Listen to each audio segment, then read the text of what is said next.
Hey everyone, how's it going? Welcome back to my channel. My name is Dylan, and in today's video, we are discussing why I have decided to quit driving for Uber. I'm gonna be focusing more driving on Lyft, and I wanted to just make this video and tell you my reasons.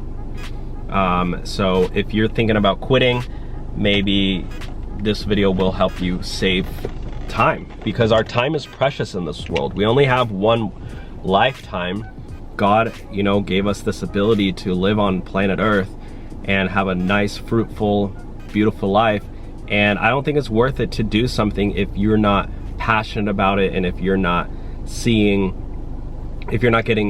enjoyment out of something. So anyways, before I get started, I did want to thank our sponsor, Solo. Solo is the business app for drivers.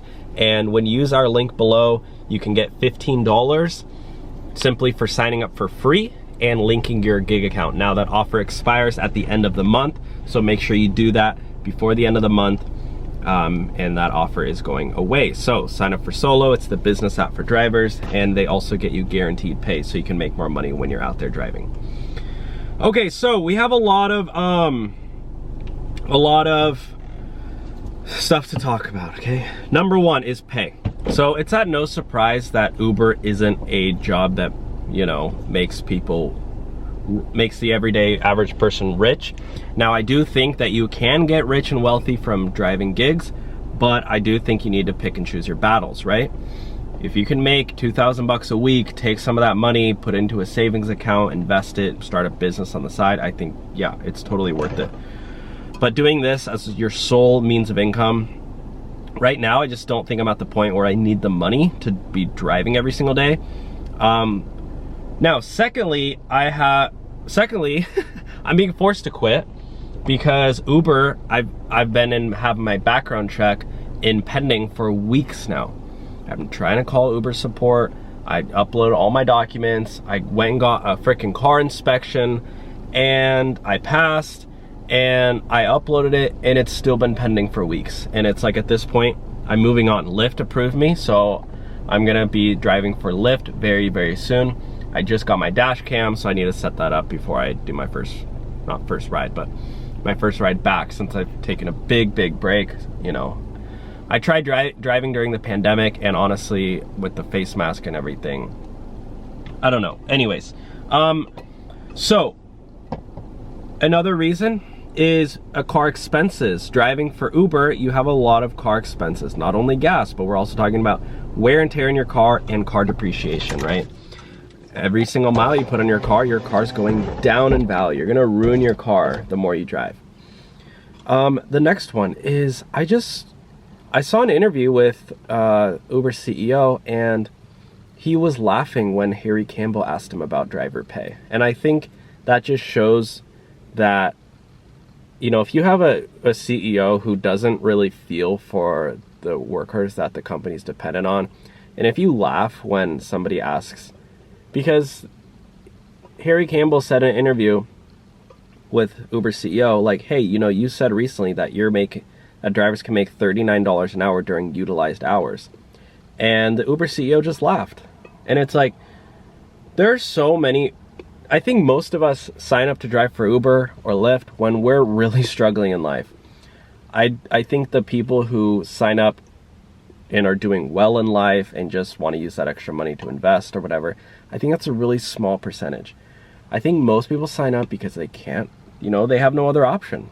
They have no other option to pay their rent, pay their car payment, and so they go and sign up to drive rideshare. And, that's me. That's what happened with me. I had 2 credit cards that I maxed out.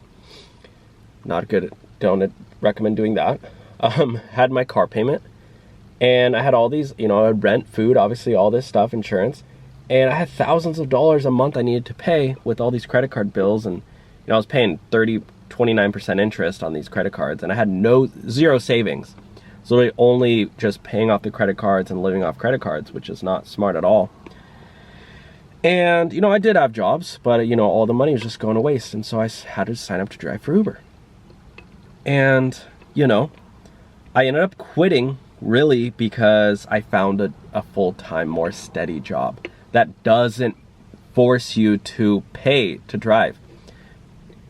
I mean, I even said in one of my videos, I don't recommend driving for Uber if you don't have $1,000 saved up, because you're gonna end up paying so much money in gas, maintenance, wear and tear in your car, and it's like, can you afford to spend $300 on new tires, $200 when your, I don't know, radiator goes out, whatever? You're driving so many miles, your car is gonna cost you money, and gas alone, all that stuff. So I ended up finding a job at Marriott, 37.5 hours a week. Funny that they pay 37.5 hours a week because they don't want to give you benefits. That's how they get around that. Oh, he's not full-time, he's not 40 hours. Well, still 5 days a week, 7.75 hours a day. Anyways, so that's where I'm at right now, but I am going to be driving for Lyft. Lyft I've had good experiences with, to be honest. Lyft customer support in my experience way better. You know, you can always, I've had great success talking with Lyft through emails, through Twitter. Lyft has a whole Twitter called Ask Lyft, where you can ask them a question. I've always gotten responses with that. With Uber, I'm usually on hold with Uber support, and they tell me, oh, we're updating the account. Oh, another reason I quit is because somebody hacked into my Uber account. And when I log into my Uber account, my Uber driver account, my phone number is not even the phone number in the account. Somebody hacked in and changed the phone number, and I can't even, like, I'm pretty sure somebody has access to my account, and they changed the email, and it's like, I ended up getting my email back, but it's like, I'm afraid that if I drive for Uber, my money's not even gonna go to my account because somebody's just gonna take that money because somebody else obviously hacked into my account. It's a pain in the butt. But anyways, that's my story. That's why I quit Uber. But yeah, guys, let me know what your thoughts are with Uber, and thanks for watching, guys. I'll talk to you soon. Bye now.